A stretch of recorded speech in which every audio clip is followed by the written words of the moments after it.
ये घटना मध्य प्रदेश के रतलाम जिले की है, जब 25 नवंबर साल 2020 को हम सभी लोग अपने अपने घरों में देव दीपावली का उत्सव मना रहे थे। घर में शालिग्राम और तुलसी मैया की पूजा की तैयारियां चल रही थी।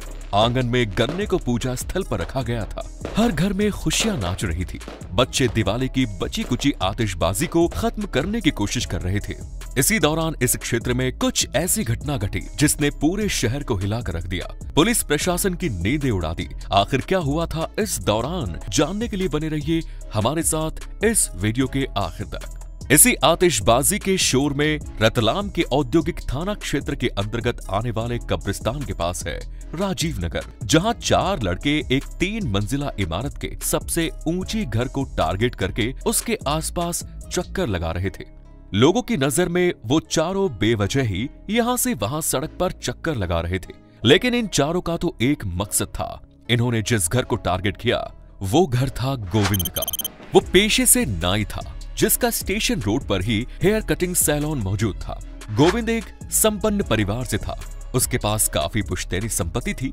जब बाप दादा की जायदाद का बंटवारा हुआ तो इनके हिस्से में जो संपत्ति आई उससे मिलने वाले पैसे से इन्होंने राजीव नगर में 3 मंजिला मकान बनवाया।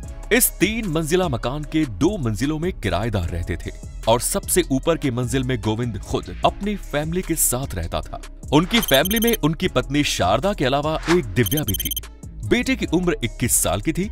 इसके अलावा गोविंद की और बेटी थी जो दिव्या से बड़ी थी और उसकी शादी हो गई थी। वो अपने ससुराल में रहा करती थी।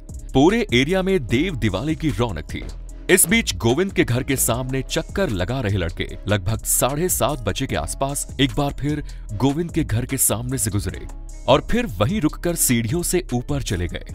सामने से इन लोगों को जाते हुए देखकर युवक ने इस बात को इग्नोर कर दिया। घर में जाने वाले लड़कों का एक साथी गोविंद के घर से दूर ही खड़ा रहा। रात लगभग 9:30 बजे के करीब अपनी दुकान बंद करके गोविंद घर आ गया। गोविंद अपने हाथ में दूध की थैली लिए थका हारा सा अपने घर की सीढ़ियां चढ़ता हुआ घर के भीतर दाखिल हुआ। उसके जाने के कुछ समय के बाद वो तीनों लड़के घर से बाहर निकले और चले गए। ये एक कोइंसिडेंट ही कहा जाएगा कि गोविंद के घर के बाहर जिस व्यक्ति ने इन तीनों को घर में जाते हुए देखा था, उसी ने इन्हें घर से बाहर निकलते हुए भी देखा। इन तीनों को गोविंद के घर से निकलकर जाते हुए देखकर उस व्यक्ति के चेहरे पर यह सोचकर मुस्कान आ गई कि गोविंद ने जब अपने घर में उसकी जानकारी के बिना 3 लोगों को देखा होगा तो उसे कैसा लगा होगा। बिल्डिंग के नीचे दिव्या की एक्टिवा खड़ी थी। तीनों युवकों ने उस एक्टिवा को लेकर जाने की सोची, लेकिन लगता है वो घर से गलत चाबी ले आए थे। इसीलिए एक लड़का वापस ऊपर दिव्या के घर तक पहुंचा और थोड़ी देर में वो एक्टिवा की चाबी लेकर नीचे आ गया। इसके बाद वो तीनों उसकी एक्टिवा में बैठकर वहां से चले गए। देव दीपावली की पूरी रात बीत गई और 26 नवंबर की सुबह रतलाम शहर दोबारा अपनी रफ्तार पर चलने लगा। लोग घर से आ जा रहे थे, अपने अपने कामों पर जा रहे थे, लेकिन गोविंद के घर से कोई हलचल नजर नहीं आ रही थी। ज्वालिका गोविंद की किराएदार थी। दिव्या और ज्वालिका एक ही स्कूटी का इस्तेमाल करती थी। अगले दिन सुबह ज्वालिका स्कूटी की चाबी लेने के लिए जैसे ही गोविंद के घर में गई, चीखती हुई बाहर आई। उसकी चीख सुनकर सारे लोग इकट्ठा हो गए। तब उन्हें पता चला कि घर के भीतर गोविंद, दिव्या और शारदा की डेड बॉडी पड़ी थी। लोगों ने थाना प्रभारी रेबल सिंह बर्डे को इस बात की जानकारी दी और वो अपनी टीम के साथ वहां पहुंच गए। इस तिहरे हत्याकांड की सूचना तत्कालीन पुलिस अधीक्षक गौरव तिवारी को दी गई। वो भी अपनी टीम के साथ वहां पहुंच गए। उनके साथ मानक चौक के थाना प्रभारी अयूब खान, एसएसपी सुनील पाटीदार, एफएसएल अधिकारी अतुल मित्तल पहुंच गए। एसपी गौरव तिवारी द्वारा की गई जांच में शुरुआती तौर पर यह बात निकल कर सामने आई कि गोविंद की पत्नी शारदा की मौत उसके बिस्तर पर गोली लगने से हुई थी। गोली की आवाज सुनकर दिव्या किचन में आटा सान रही थी। जैसे ही बाहर आई तो हत्यारों ने उसे भी गोली मार दी। दिव्या का शव किचन के बाहर दरवाजे के बाहर पड़ा हुआ था और घर के मेन गेट के भीतर ही गोविंद का शव पड़ा हुआ था। उसके हाथ में दूध की थैली पड़ी हुई थी। इसी बात को लेकर जांच टीम ने अनुमान लगाया कि हत्यारों ने पहले गोविंद की पत्नी और उसकी बेटी की हत्या की होगी और अचानक गोविंद सामने आया, इसीलिए हत्यारों ने गोविंद को भी गोली मार दी होगी और वहां से निकल गए होंगे। पुलिस ने ये अनुमान लगाया कि शारदा और दिव्या की मौत 9 बजे के पहले हुई होगी, जबकि गोविंद को 9 बजे के करीब गोली मारी गई होगी। पुलिस इस मामले की जांच लव और इलीगल रिलेशन एंगल से कर रही थी, लेकिन इस मामले में पुलिस को एक नया पॉइंट ऑफ व्यू तब मिला जब गोविंद के एक रिश्तेदार ने यह कहा कि गोविंद ने बीते दिनों अपने गांव की 30 लाख की प्रॉपर्टी बेची थी। दूसरी बात ये कि हत्या वाले दिन ही शारदा और दिव्या ने करीब 1.5 लाख रुपयों की ज्वेलरी खरीदी थी। अब पुलिस इस मामले की जांच लूट के एंगल से भी करने लगी। घर में संघर्ष के कोई निशान नहीं थे। इससे ये अंदाजा लगता था कि इस हत्याकांड को करने वाले घर के लोगों से परिचित है। उन्हें ये मालूम था कि एक्टिवा की चाबी कहां रखी रहती है। आईजी राकेश कुमार ने हत्यारों की गिरफ्तारी पर 60,000 का इनाम घोषित किया और एसपी साहब ने 10 थानों के पुलिस बल को मिलाकर 60 लोगों की एक टीम गठित की और इन अपराधियों की जोर शोर से तलाश की जाने लगी। इंस्पेक्टर अयूब खान जांच टीम को लीड कर रहे थे। उन्होंने लगभग 70,000 मोबाइल नंबरों की जांच की। इलाके के सभी सीसीटीवी कैमरे खंगाले जाने लगे।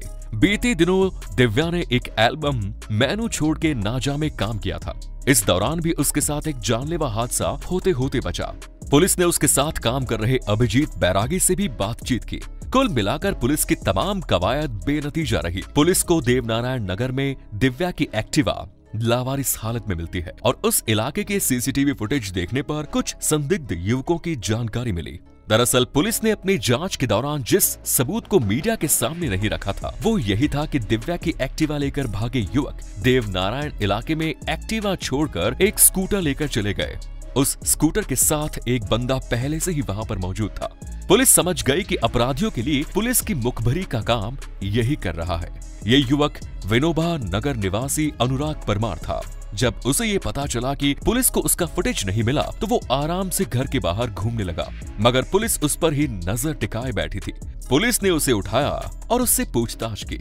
उससे मिली जानकारी के 4 दिन बाद पुलिस ने कुछ अभियुक्तों को अरेस्ट किया, जिनमें रेलवे कॉलोनी रतलाम में रहने वाला गौरव तिवारी, गोलू लाला देवल शामिल थे। इस घटना का मास्टरमाइंड खेजड़ी गोहद का रहने वाला दिलीप देवली निकला। जून 2020 में पुलिस को यह जानकारी मिली कि दिलीप ने ही अपने ताऊ के बेटे और गांधीनगर के रहने वाले सुमित चौहान, रतलाम के प्रेम नगर में रहने वाला हिम्मत सिंह देवल के साथ मिलकर डॉक्टर प्रेम कुंवर की भी हत्या की थी।